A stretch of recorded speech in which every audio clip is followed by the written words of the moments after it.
Hey, everybody, and welcome back for another episode of the Overlay, a poker podcast brought to you by CCG Poker and Paramount Social Club. What up, Brando?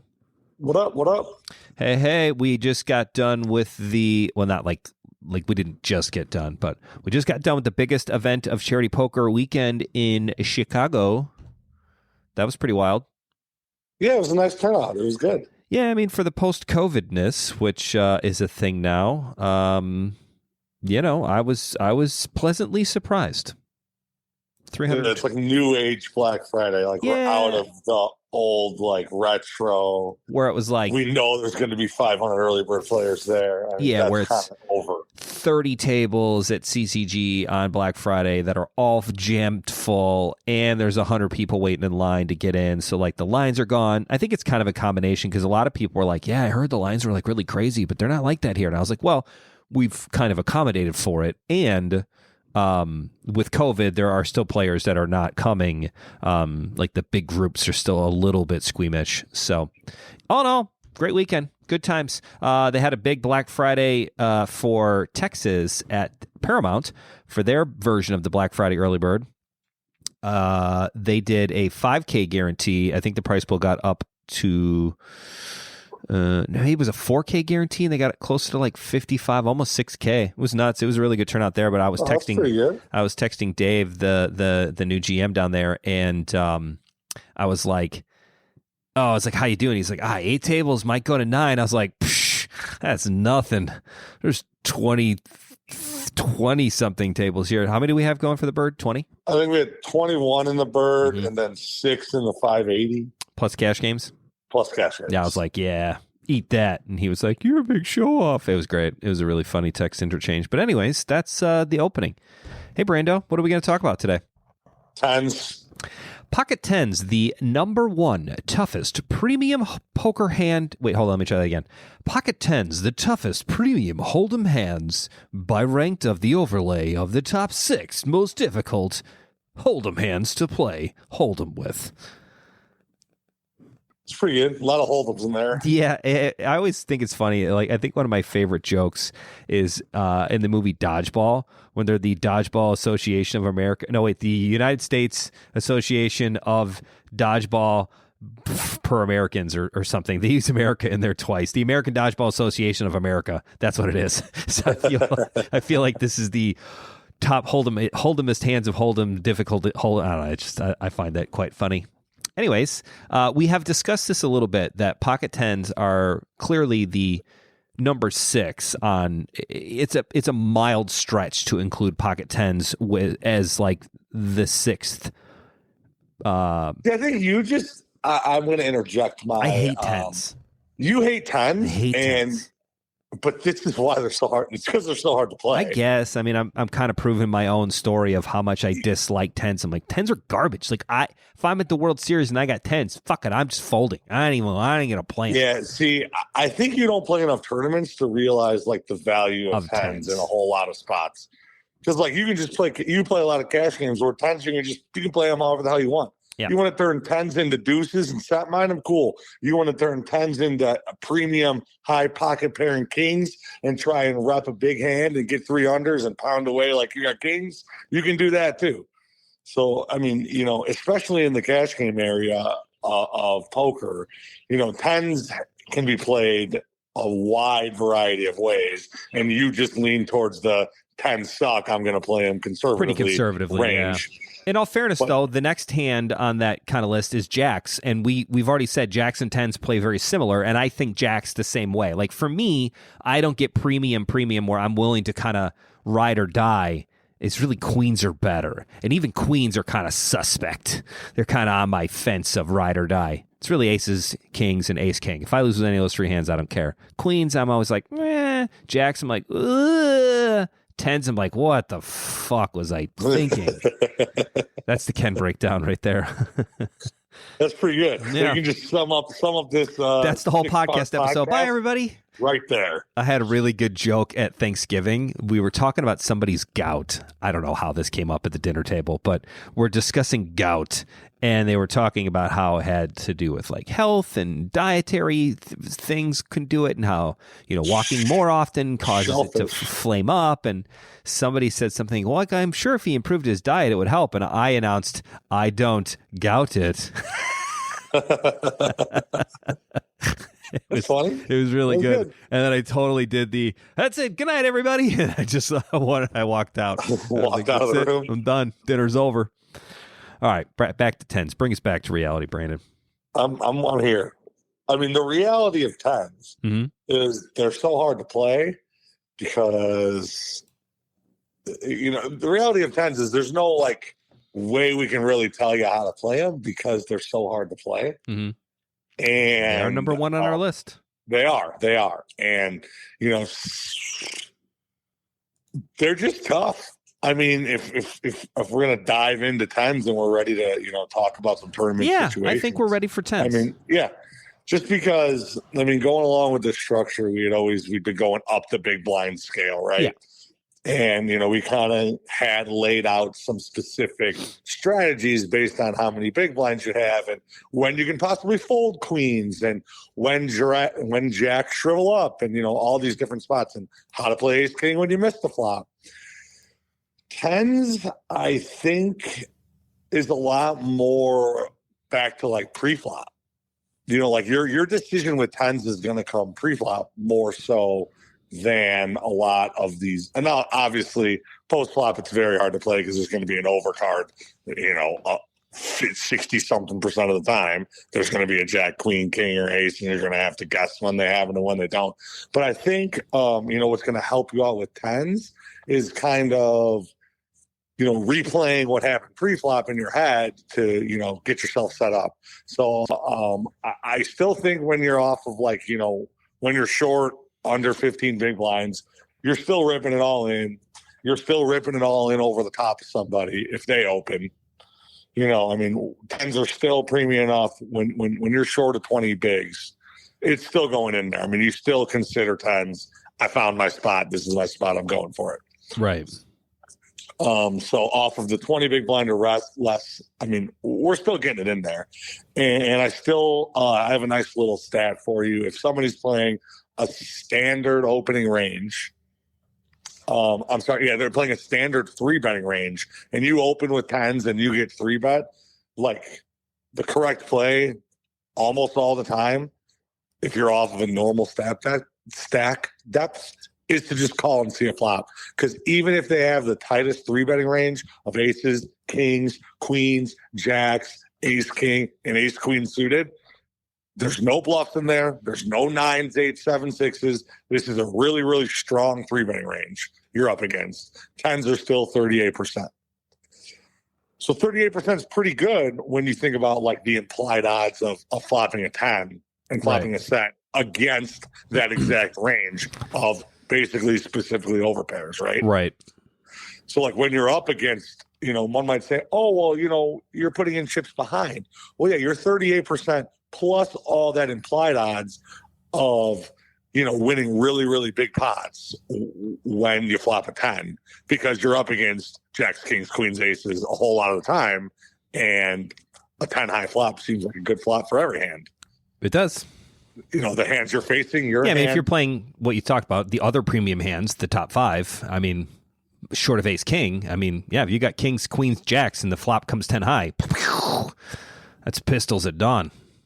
You forgot your pistol. And you're literally only worried. You're only worried about being up against the set. Well, that's the goal, is to have the hand that they're only worried about having. Yep. And then, but the nice thing about, I don't want to interrupt your train of thought, but I think the nice thing about tens and why it's worth dealing with the aggravation of tens, because like in that exact scenario, when you were up against an overpair and the flop does come 10 high and you do drill that set with your tens, like a lot of the things I think that goes through the other player's mind who's got that overpair still, they're still thinking, like, did he really do all that with tens? Like, did he really do that with, like, I feel like tens are kind of sneaky when you do hit a set. I think maybe my new thought in tens is I think you get paid off a lot more with a set of tens versus like I don't know if the flop was like 9 high. I don't know. For some reason, I feel like 10s are sneakier than like 5, 6, 7s, 8s, 9s. Like if you had kings, like, I don't know, maybe that's any of those things are fine, but I like 10s in the sense when you do actually flop a set. 10s because the hand holds strength by itself, whereas like 2s, 3s, 4, 5, 6s, it's kind of all or nothing, right? You either flop a deuce or you lose. Right. 10s are like, I might have the best hand here. It's really helpful. No, that's a good point too. If I didn't, I might still be good because they might have ace king. But like when I do flop a 10, they're never going to expect it, and the 10 is going to be a safe card for them. Yeah, I can kind of see where you're saying like 10s is different than like when it's 8, 4, 2, and everybody's sticking all in the money. It's kind of like, well, what do they got?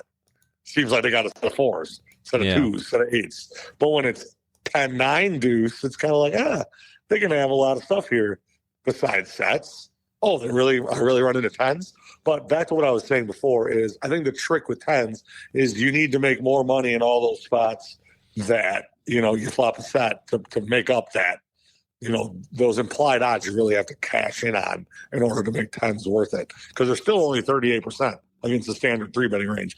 And one would assume that, if you're playing in a normal tournament, somebody's 3-betting range needs to have a little more bluffs. It needs to have some balance. It needs to have some 8-7 suiteds in it. And like, we're not even counting all of that. If they start putting any of those hands in the 3-betting range, well, now 10s is just shooting up the rankings. Because anytime you can put an 8-7 suited, 10s are smashing 8-7 suited. So it's gonna score one for the 10s there for the range. But as far going back to our big blind ranking, anything 20 big blinds and south, we're still all in there. I think what the hard part of 10s is facing resistance in the middle of a tournament with a middling chip stack, right? That's where everybody wants to know, how are my 10s doing when I'm 6 off the money and I'm 55 big blinds deep and I'm getting 3-bet against the guy who's playing aggressively on the bubble? What do I do? Right? That's the real question with 10s, because that's where the make or break. You're either going to shove 10s because you think that they're trying to steal and they're going to instantly fold and you're going to look like a genius, or you're going to shove 10s 4-bet all in for 44 big blinds and they're going to snap call with kings and everyone's going to look at you and say, what an idiot. You put in 45 big blinds on the bubble of a tournament with 10s? You know what I mean? And I think that you're either zero to hero in those moments of being able to play 10s correctly. And I think that, your tournament life comes up and you have to make a decision with these hands like jacks, like 10s, even throwing 9s in there. You really feel lost because you could be so far ahead or so far behind. And that's really where, this podcast breaks down, and we don't have specific answers for you. This is what everybody wants to know. What do I do with 45 big blinds and 10s? It's all situational dependent. I mean, everything depends on something else other than the 10s. The 10s is a good starting point. It's one input into the formula, but it's not like aces or kings or queens where we can just say, hey, we have this spot and we have kings, plug it in. One answer comes out, spits out all in. No, you got 10s and this spot comes in and they're saying, need more input, need to know the last 50 hands of this guy, need to know where you're at on the table, need to know if the fish is 2 spots to your left and you're going to be able to steal from them for the next 2 hours. You need to know if you're clearly the worst player at this table and you'll take 10s in this spot because you don't know when you're going to find a better spot. You know what I mean? There's no like input, output, one answer for 10s, which, circling all back, is why it makes it the hardest hand to play. You are selling me on the hardest hand to play a little bit more. My strategy with 10s. So some people say play them aggressively because that way when you face resistance, you're probably beat. Good point. Okay, that's one way of thinking it. If you raise pre-flop and then you get re-raised and then you call and then it comes a 9 high board and they check and you continuation and then they raise you. Okay, this is you playing the hand really aggressively, and then you face resistance, and now you get away from it because they told you where they were at, and you kind of told them where you were at, and they could say, I'm raising you, I can beat you. That's one way of playing 10s. That's the way I think me and you shy away from. We would rather maybe limp, maybe raise, open, but like we're not trying to put many chips in our pot. We're not excited and nervous, like, oh man, this is going to be my spot to put all my chips in. Tens is just another hand that I'm going to play it. I'm going to go through the motions. And then if things don't kind of work out for me with the situation and not getting 3-bet and 4-bet, and, you know, I want to be in position, but if I'm not in position, it's okay, because every time the board comes Queen Jack 4 or King 8-6 and I face resistance, or Ace Jack 9, all those times I'm content with just losing the small amount of money I put in there. You know, maybe it'll check through twice and I'll be able to get one street of value at tens on the river. This is the way I think that me and you are trying to play tens. Yeah. Small pots, nickel and dime. Yes, we have a great hand, but this isn't going to be how we're going to hang our tournament on it. We're going to, you know, go for a street or two of value. Any second, I'm ready to jump ship here. Right, correct. At we're any ready. minute. We're looking forward to a wave. We're looking for somebody just to rock the boat a little bit, like, oh, fuck it, I'm out. Choom, jump off, you know? Correct. Where I think other people are like, you know what, I'm going to try and be the wave. Tens are a premium. Like, I'm not going to get exploited. Because what ends up happening, I've never been more impressed than when you said, be the wave. I'm going to be the wave, Brandon. Yeah. I love it. The problem is, you know, you play tens this way, and now these massively wide ranges can put tens in the blender in an instant. And you can get a guy raising with 5-4 of diamonds, you flatten with tens, and ace high flop coming, him down betting 1/6 to the pot, and you folding. And I mean, that's a bad play. I mean, this is the way that we kind of set ourselves up to play tens. Right. But we just got owned in a small little way. Yep. And if we're going to be the ones that, you know, we need to be the wave. You know what? Tell that 5-4 diamonds, let's 3-bet his ass. You want to come along and ace high board? Cool. I'm repping ace king. I'm going to c-bet with my tens. Oh, you called once? Cool. I'm going to blast away with tens again, turning my hand into a bluff. And he folds 5-4 diamonds. And that's the way some people play tens. But, you know, you got to stack up that second way compared to the first way of just, you know, baby footing around and scared of every overcard and not trying to put more than 5-7 big blinds in the pot. And both of those styles are completely right and completely wrong depending on the situation. And you know, you need to decide which time it is. You know, are you gonna get rocked, or are you gonna be the wave? Get rocked or be the wave. I'm not quite sure which way I want to go. Write that down. Everybody write that down. Get your notepad out. Right. Top of the page. Rock the boat or be the wave. Yeah. No, but seriously. No, it's true. And it's really good. You know, tens are just so hard, man. Like, it really feels bad. I guess one spot that we can actually specifically talk about is, and this is a spot that I've learned throughout the years of watching my Twitch TV and my guys that I used to watch when I was 20-something, grinding $10 tournaments, and now they're all millionaires. And here I am still grinding $10 tournaments. But anyways, there is a spot with these jacks, tens, nines, where a player that you're up against, an opponent, kind of either caps their range. Yeah, we're going to say they cap their range. And by doing so, basically they're saying that the way they've played this hand, they don't have aces, kings, or queens because they wouldn't play it this way. So, you know, why would aces, kings, or queens shove 44 big blinds? That seems much more like a 6s, 7s, 8s, and ace, king type of hand. Right. More than why would, you know, you want to get extreme value from these aces, kings, and queens. You don't want to price anybody out. You want it to be inviting. Well, all of a sudden you're in a situation where you have tens and you're getting priced out.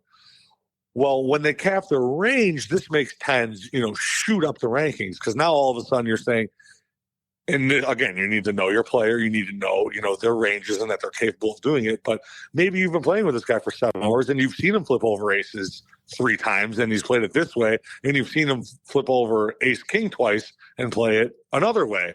Well, this is one of those spots where, you know, you see his range is capped, and now you say, okay, ace is gone, king's gone, queen's gone. Well, now a hand like jacks, tens, or nines really seems strong, because you're saying they're going to be up against ace king, ace queen, or these middle pocket pairs where they don't want to see a flop. like we talked about, it's unexploitable just to rip it in with sixes, sevens, eights. You can see 5 cards. You don't have to worry about which overcards come up. You still have a strong pair. Well, this is the kind of spot you want to have tens in when their range is ace, king, ace, queen, 8, 7, 6s, and 5s. Yep. So that is a specific, and again, this is a very specific spot, but most people are going to be very inviting with the tippy top of their ranges. So when you see them deviate and, choose a massive sizing or like a, let's just say, for example, they raise from like under the gun, middle position. They raise from middle position off of a 70 big blind stack. And you got 38 bigs and you put in a 3-bet with 10s. So standard 7 big blinds, leaving you with 30 big blinds behind.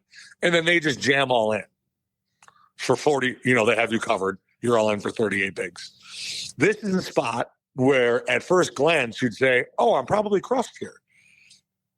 But when you start to dissect it and say, why are they shoving 30 more big blinds on me?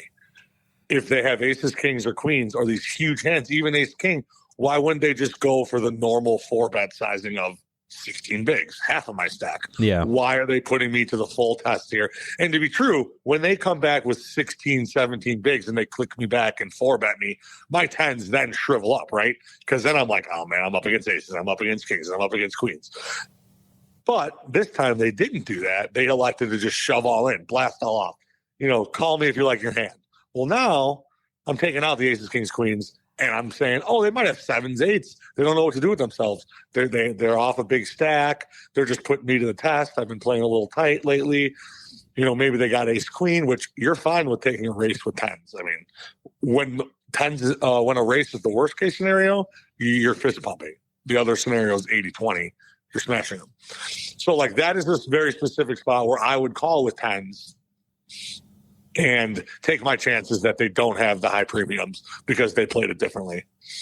So that's kind of a 10 spot where if the range is capped, 10s shoot up into a very high premium. They're no longer a Ken set mining hand, and they have ascended into the ranks of a dominant hand. A better, yeah. Chips in.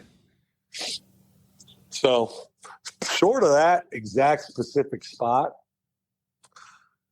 10s are a lot easier to play when you flop a 10. Yeah, they are.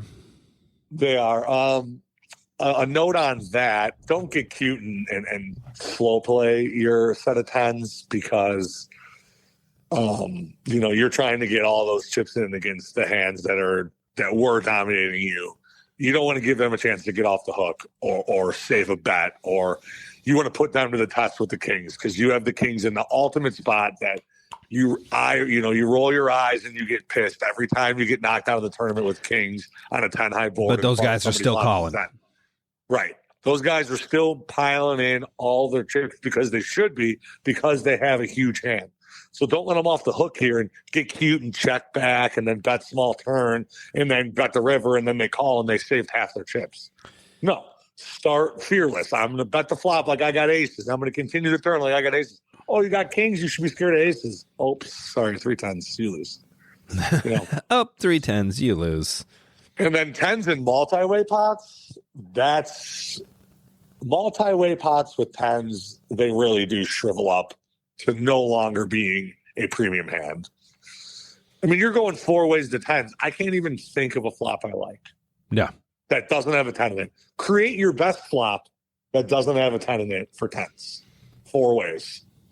9-6 deuce rainbow, right? I guess, yeah. I guess, right? And now you're up 4 ways. Aces, kings, queens, jacks, 9, 6s, 2s. All beat you. Mm-hmm. What are you hoping that they have? 10-9 suited? Sorry, you got 2 10s. 9-8 suited? You think he's really just going to get it all in 4 ways with top pair of 9s and a shitty kicker? You know what I mean? Like, you're kind of in no man's land, and I'm okay with shutting down, feeler outs, falling to resistance. And again, guys, don't be the wave in that situation. Don't show your hands. When the flop is 9-6 deuce and it goes like bet, raise, fold, and it's on to you. Don't just flip up your 10 straight up and say, like, you got me, I fold, whatever. What can you have? Like, that's so much information for the table that, like, just shows you that, you know, you're a wussy. Or, you know, oh, if he's going to do this with 10s, Right. clearly I'm going to know when he's got aces. Only thing that can happen in that situation is that you're going to get exploited later for that information. Don't give away 100%. free information. Now, in the same token, I want to do a side story here. Okay. We had I don't know if you were there or not. It might have been Ryan and I. But anyways, there was a floor call, and it was a pretty big pot. I mean, it wasn't a crazy big pot. It was 1-3 games, probably like $140, $150 pot. So not crazy big, but like big enough, right? Like it wasn't Big enough to where we just can't be like, I'm sorry, sir, here's your $150. right. Well, it was just wrong. you know, it was a fairly large pot. I don't know exactly how the action goes, but we get to showdown. If it was a bet and a call, I think there was a bluff. There was a bet and a call, and the first player A goes 8 high. Just yells 8 high, and the other guy pitches in his 2 cards. Then another player says 8 high ? Like the inflection in their voice, 8 high. And then the dealer looks at him again, and then the dealer mucks his cards. And she tabled her hand. Player A was a she. She tabled her hand. It was an 8. It was just missed everything. 8 high, and it was pause. Player C, who was in the 9 seat, player B was like in the 6 or 7 seat, who needlessly probably didn't even need to say 8 high. Like looking at this guy, like you can't beat 8 high. Now he didn't say you can't beat 8 high. He just goes 8 high. Like seriously, that fucking gonna win this hand? And then as it turns out, the guy grabs his cards. They were mucked, and he's like, "Oh, I had king high," and I thought she said ace high. Moral of the story is, don't be embarrassed to show your cards at showdown, because sometimes you may or may not win a pot. And at that point, the money, I think, would have been worth any information the players would have gotten from that. At least you got paid for that information. Don't give away free information for free. Let me try that again. Don't give away information for free. At least if you're going to give away information, like showing I'm capable of a king high bluff here, or calling with a king high bluff, I guess. I don't know exactly how it broke down, but it was so funny. It came down to showdown, and she goes 8 high, he mucks. Pause. All he had to do was table his hand, and he would have won, and didn't. And I was like, well, that kind of goes to show you. Table your hand occasionally. Sometimes you win with king high. Or, I don't know if this happened, but especially don't just muck your hand based on their verbal, what they say. She didn't lie. No. She had 8 high. Yep. But what if some guys like flush, muck? Well, now what? I mean, oh, no, I didn't actually have a flush. Right. Yeah, they got to table a hand. It's a good point. Table the hand, process it, and then muck your hand, proceed or accordingly. Again, if it's an angle or not, and the other player might not have been angling, maybe they do have a flush. Cool. Just show it. Just table your hand. Put it down. And by tabling the hand, we mean place both cards face up on the table. At that point, you have nothing left to do. There's nothing you can do. You can't screw anything up. You can yell all in. You get arrested. Nothing you do at that point matters, because your hand is tabled. It's a live hand. That's it. Game over. Cards speak at that point. So if the man had just flipped over his cards, king high, tabled them, and then mucked them, he still would have won. But being that he was confused, and again, I'm assuming that's what he meant happened, that she said ace high, and he was like, yeah, that's good. And then realized later that she had 8 high, not ace high, even though she flipped over her cards. It's not like she said ace high and then didn't show her cards. Like, she flipped them over and then said 8 high. Which she didn't even need to have to say. But as it turned out, that was the second bluff that got through. It's pretty funny. Yeah, I've had a horseshoe pot go against me with me flipping over what I thought's the winning hand, and then the guy flipping over what he didn't know was the actual winning hand, right, and then flipping them back over and chucking them into the muck. Mm-hmm. Yeah, I mean, he like tabled his ace queen high or whatever it was, and then flipped it back over, and then threw it in the muck. Right. And then they called the floor over. I was like, well, yeah, he tabled his hand. He was showing that he lost. Right. Like, can you believe this dipshit beat me? Even though he mucked it, it's good. Right. It's a winner. And I can't table one card. Like, if I'd have just flipped over an ace in that scenario, to show I had an ace and then mucked, and it turned out ace high was good. You didn't table your hand, because some people are like, well, I tabled the ace. You can't table half of your hand. You either table your complete hand, meaning you turn both cards over face up. But if you flip over one card and then muck, that's a muck. You didn't table your hand. That's always something people get with me as well. I don't know how we ended up on a tournament, like a rules official thing here, but I don't know. The point of my story there is because tens are too hard to play. They're very hard to play, so don't screw them up by not tabling them, at least at the end. If it goes to showdown, I guess that's maybe a good point that I'm trying to make. Brandon was saying earlier, don't show your tens to bitch and moan and then fold because you have no intention of calling the flop turn a river bet, to be like, ugh, can you believe I had tens and this fucking guy beat me, and then mucked. That does you no good, because you can't win the hand, you can't do anything. All you're doing is giving free information to the rest of the table that says, I am capable of folding tens, or you could bet me off of my tens by doing this. I mean, only negative things can come from it. If you get to showdown and the betting is closed and we just have to show our hands, just flip over your hand. Like, I don't know. Everybody's so nervous. It never fails. You're just like, guys, somebody table a winner. Like, I guess we can go in order. Like, you're first to table your hand, you're second. But, like, are you really giving up that much information? In fact, I don't know. It's very annoying to me when players don't table a hand and it takes extra long where the dealer has to say, please table somebody show me a winner. You got to show a winner. Yeah, I don't like it when nobody wants to show. Don't be embarrassed. Don't be embarrassed at the end of the hand. If you show down, like, that's it, it's the end of the hand, I'm okay with showing it. Like, yeah, I show my hands with pride. Yep. I don't care. This is how I played it. You use the information against them in one way. Be aware of the fact that you're giving them information away. Don't give away free information with no intention of doing anything with it other than just to lose more money. All right, enough of that. Just because I feel like the way you play, if everybody can go into a tournament knowing exactly how a player plays nines, tens, and jacks, like if that was just labeled over your head, like I play it this way. Mm-hmm. Like if those were labeled over your head for somebody to see, they can just exploit you and win the whole tournament, right? Right. Like that's such a huge advantage. So like don't put a label over your head that this is the way I play tens here. You know what I mean? Yeah. Like you're basically just giving everybody a leg up on you in one of the spots that like nobody really knows anything about you, because when everybody or walking into a tournament, nobody knows how you're going to play tens, jacks, queens. Like Midway Danny's going to play tens a hell of a lot different than Patty Rich is going to play tens. Correct. In the same spot, in the same chip spec, in the same tournament. So, we don't need to, you don't need to broadcast how you're going to play it, because all you're doing is giving yourself, you lost the pot because you played tens bad already, or you got exploited by them, and then you showed everybody that you screwed up and you got exploited. And this is how I'm going to play tens. Well, now you're just behind the eight ball, and now it's like I don't even want to play tens anymore. Give me aces because it's the only way I'm going to win. And then if you're saying give me aces, it's the only way I'm going to win, you probably shouldn't be playing the tournament, because you ain't going to win with only aces. And that's all I got for you. Couldn't have been spoken truer, Brandon. I agree with you. The only information I like to show. And I don't know how we got here, but I'm over with tens. I said my line. I said my spiel with tens.